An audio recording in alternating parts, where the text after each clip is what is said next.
A report was presented to Honorable Chairman of Rajya Sabha, Mr. M.Venkaiah Naidu today that recommends complete transformation of the Rajya Sabha Secretariat.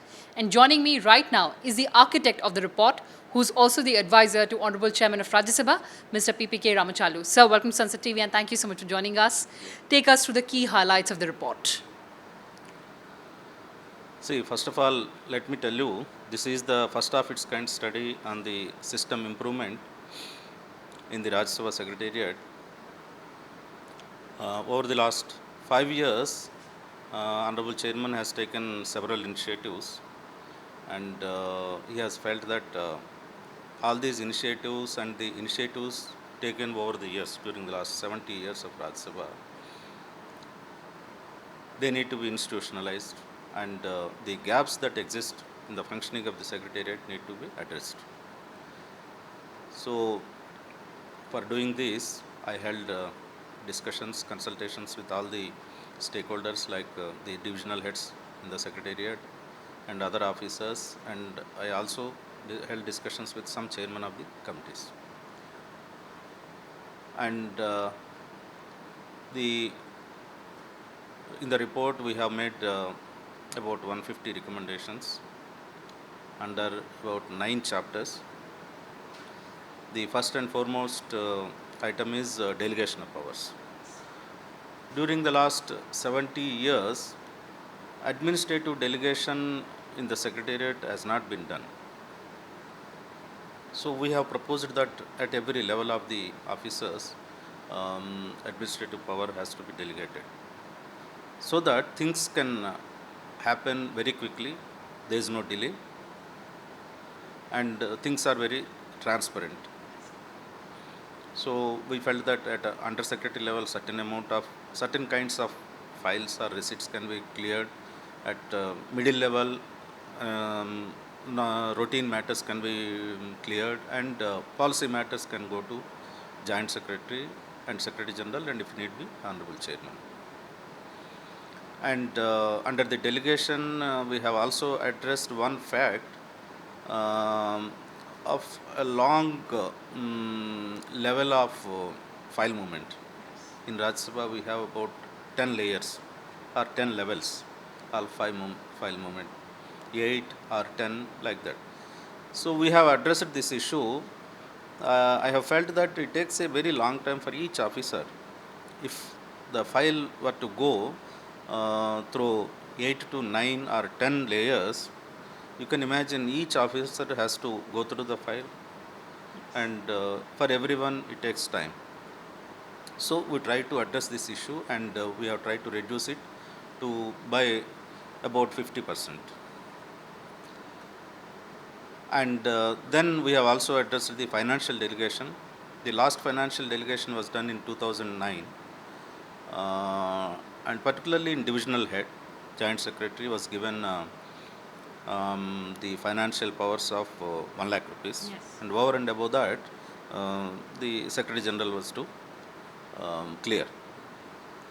What we have proposed is, even in Government of India also things have changed, and they have increased the financial delegation, and in Lok Sabha also they have increased it. And we also, because over the years the cost of living has increased and the prices have increased, so we felt that it should be at least 5 lakhs. So for divisional head, for Joint Secretary we made it 5 lakhs, and accordingly for each officer we have defined financial delegation. Then we have defined quantification of output. Quantification means generally it is the subject to the work we do in the Parliament. It is considered as very subjective. Several people feel that it can't be quantified, but we said yes, it can be quantified, it can be measured. So each activity has to be measured, quantified, and all these quantifiable outputs should be indicated in the chairman's opening address and closing address in the House, and also it should be reflected in the media. Right. Right. Whatever work we do, it should be appropriately reflected. And then comes to committees. So in committees, mainly some chairmen have suggested that um,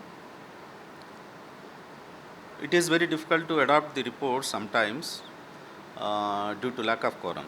Yes. So it was suggested that why don't you propose that if a member gives in writing that he consents the report, that should be treated as approval by that member, and there is no need for his presence if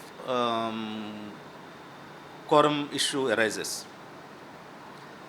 So then what I have proposed is, okay, keeping aside all other aspects, only for the purpose of adopting the report, if any member gives in writing that he accepts the report, that should be treated as consent of the member.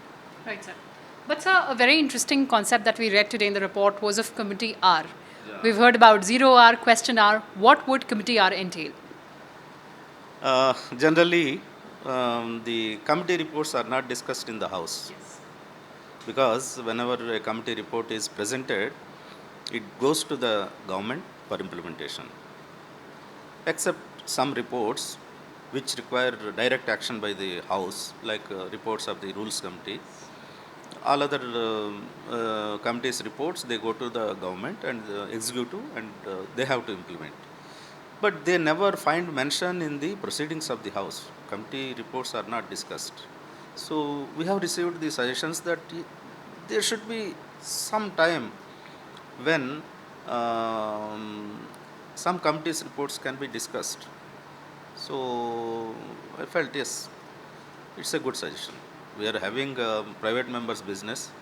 On the similar lines, we can have a committee hour, 1 hour, and the modalities can be finalized later. How to finalize which report has to be discussed. But there can be a committee hour.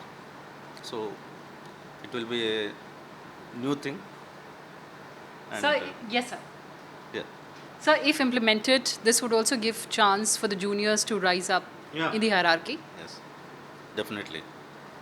Right. And we have also proposed for um, uh,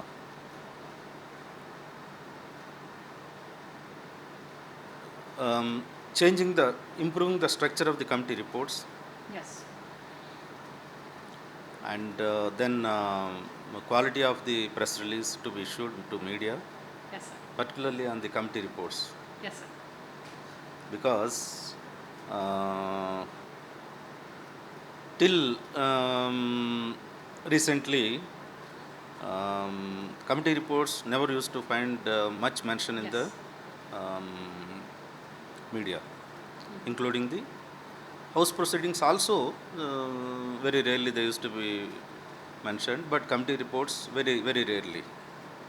Only recently we have been finding such a positive development in the media.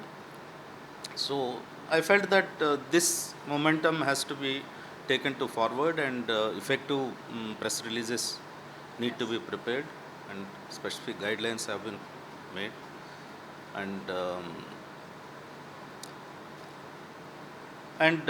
there should also be a coordination amongst all the sections. If anything happens in one particular section, the decisions should be transmitted to all the sections. Everyone should be aware of the thing. Then how to prepare our officers to become effective senior officers in future. Yes.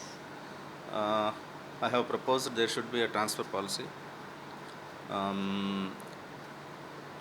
Every 5 years, lower level staff and officers should be transferred from one division to another division, one branch to another branch, and senior officers should be after every 3 years.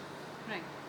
With this, what happens is they will have exposure to all the divisions, all the work. An officer